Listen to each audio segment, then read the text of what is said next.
Welcome to Resilience and Resolve with Lance Drury. Welcome to Resilience and Resolve with attorney Lance Drury. For more than 30 years, Lance has helped individuals and small business owners regain control when IRS problems feel overwhelming. I'm Lisa Mosby, and today we're talking about years of partial compliance with the IRS, filing some returns, missing others, making occasional payments, but never fully resolving the problem. Understanding how the IRS views this pattern is key to finally breaking out of it. Welcome, Lance. Thanks for being with me today. How are you, Lisa? It's good to see you. I am so good, and I'm excited to talk about this topic with you because there are so many small business owners that are challenged by this. And so some people believe they've been doing enough because they've filed some returns or made some payments. How does the IRS actually view partial compliance? Well, the IRS views partial compliance as no compliance.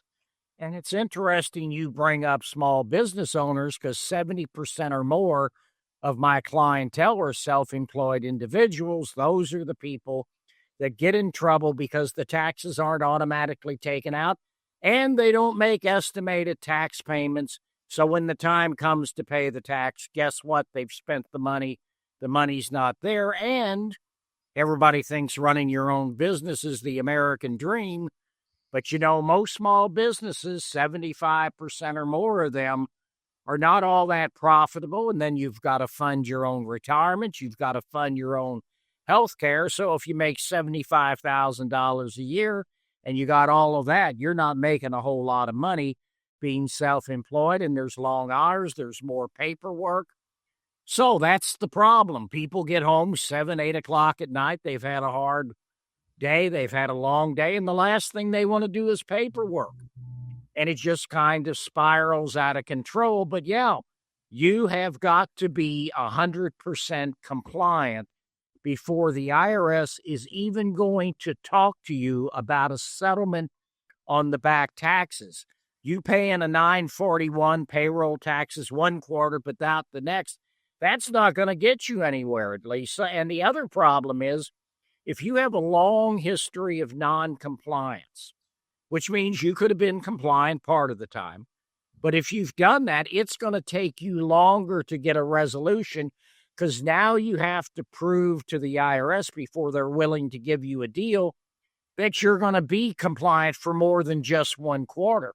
They're going to want to see 2, 3 quarters before they're going to give you an agreement because it's a condition of any agreement that you're 100% compliant moving forward, or guess what? The deal goes down the drain. You're back to square one. You've wasted all your money in hiring me or anybody else to solve your problem because you haven't done what you're supposed to do. And Lance, what tends to happen when tax issues stretch out over years without a clear resolution strategy? Well, you're going to end up getting levied. You're going to end up having your bank account wiped out. You're going to have your 1099s taken. And for somebody who's self-employed, if they go after your customers are going to say, at least some of them, we don't want to work with you anymore because we don't want to get involved with somebody that's got problems with the IRS. And we don't want to have to go through that red tape. We don't want to have to send them the money we should be sending to you.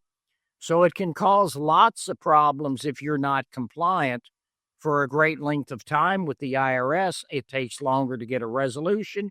You got to get a longer time of full compliance. And so if you don't, and this happens some of the time, the IRS is just going to put you out of business because what happens in a lot of businesses is there's economic downturns or somebody goes belly up on them. That's why they get in trouble with the IRS. So to keep the business going, they pay their suppliers, they pay their employees. They don't have the money to pay Uncle Sam. They think they're going to catch up the next quarter, and it just kind of mushrooms out of control. So, that's the other problem is, if the IRS sees this, and they're going to say your business isn't viable because you can't pay all your bills. You're operating a business that's losing money, and the last thing they want you to do is keep pyramiding payroll liability. That is their highest priority. I went to a conference once with an ex-IRS big shot, and she said, that's our red flag. That's what really gets to us, is when people continue to pyramid payroll tax liability. We don't want them in business because they're just going to keep doing this. And, we just want to shut them down if that's what they're going to do. Lance, I want to give listeners a specific case. You've worked with many people stuck in this cycle for a long time. Can you share a situation where changing the approach finally moved the case forward? Well, I don't know if it was so much the approach as they had the wrong firm to solve their problem. But probably a year or two ago, I had a firm out of Illinois about an hour away. I was on the phone with their accountant, and I don't know how they heard of me. I'm on the radio up there. They didn't hear that. I don't know how they got a hold of my name, but they had hired a group out of Colorado. They owed $1 million in business tax liability. And then, of course, they come after you personally for a portion of that payroll tax liability. So it's two separate agreements. They paid them $30,000. And again, I tell people, stay away from the big national firms. They take your money. They don't do anything for you. And that's what happened here.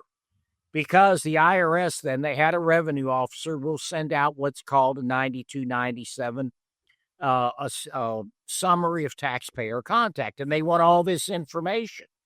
And they give you about 3 weeks. Normally, it can vary. But normally, it's about 3 weeks to get them all this financial information. If people do it on their own, they forget to send all of it in. So this firm would send them that like the day before it was due.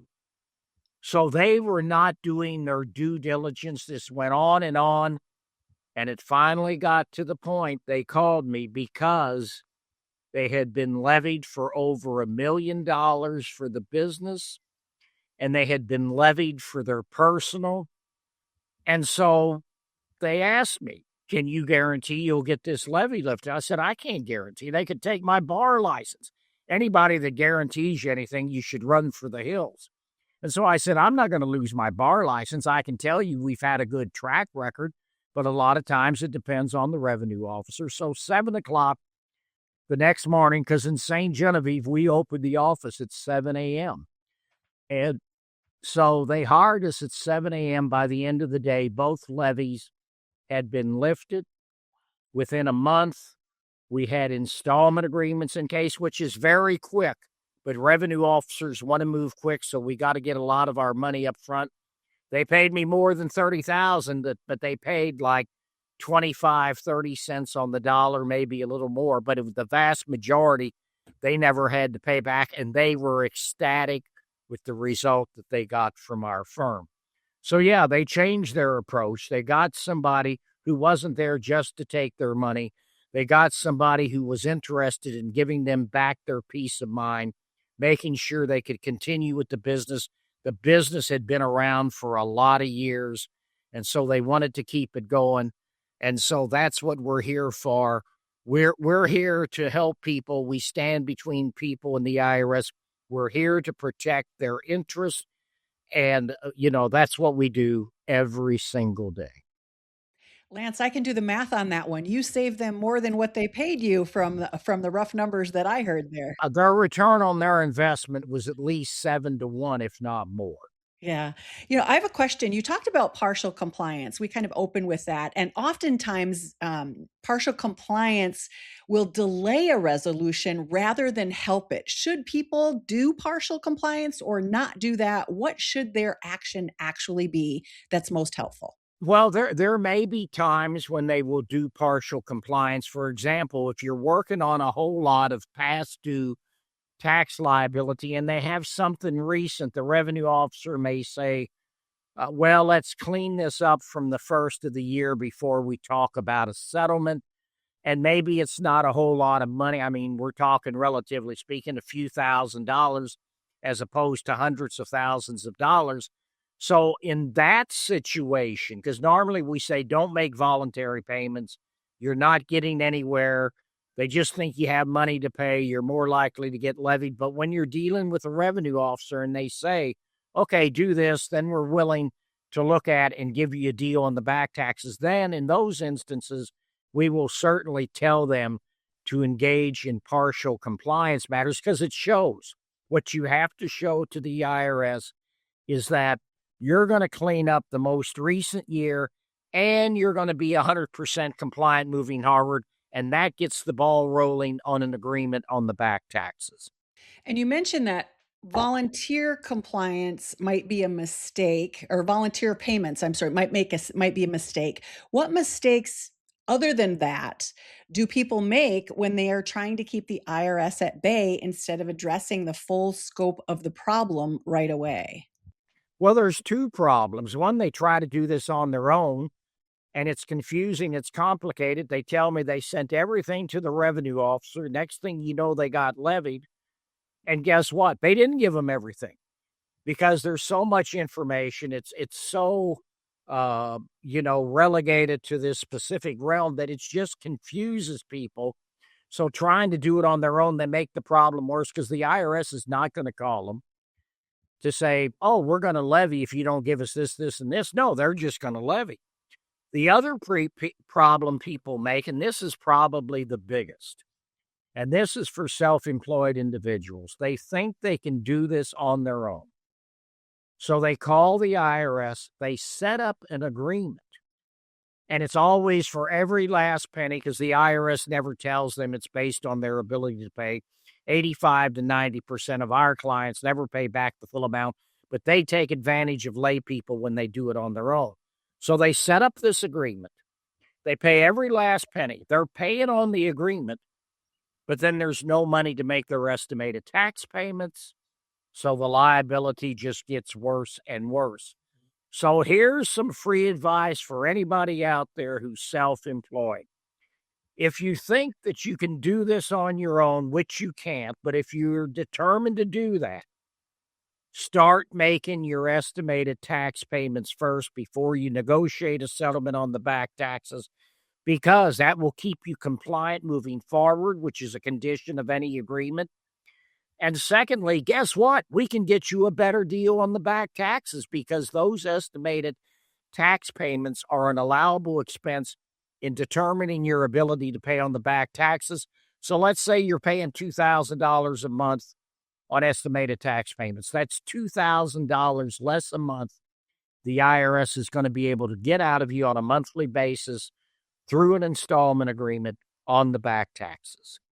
So, what I'm hearing you say is it basically resets the case by getting fully compliant for several estimated payments in a row. It shows intention of completing your compliance for the year, and then you have a better chance to negotiate. Am I simplifying that too much, or did I miss anything? Absolutely with revenue officers. Now, not so much with ACS, but a lot of these businesses, if they have payroll tax problems, they're going to get a revenue officer because payroll tax issues are their biggest priority. So absolutely when you got a revenue officer involved.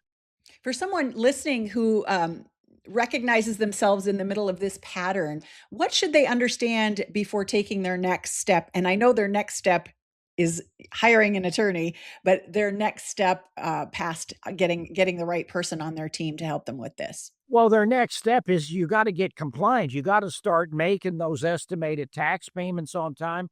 You got to get the filings on time. You wouldn't believe how many people contact us and they haven't filed their 941s or their 1040s for 10 years, 15 years, 20 years. So you got to file. It's a crime not to file your tax returns. So you absolutely, positively got to get those returns filed, and you got to start paying your taxes on time. And get the right person on your team. Thank you so much for today. I appreciate it, Lance. And to our listeners, thank you for listening to Resilience and Resolve with Lance Drury. Partial compliance can feel like progress, but over time, it often keeps IRS problems stuck in place. If you've been dealing with unresolved tax issues for years and want to create a clear path forward, we encourage you to visit lancedrurylaw.com. Be sure to like, leave a review, and subscribe to the show. We'll see you next week. Thanks for watching. Be sure to hit that like and subscribe button and leave us a review in the comments.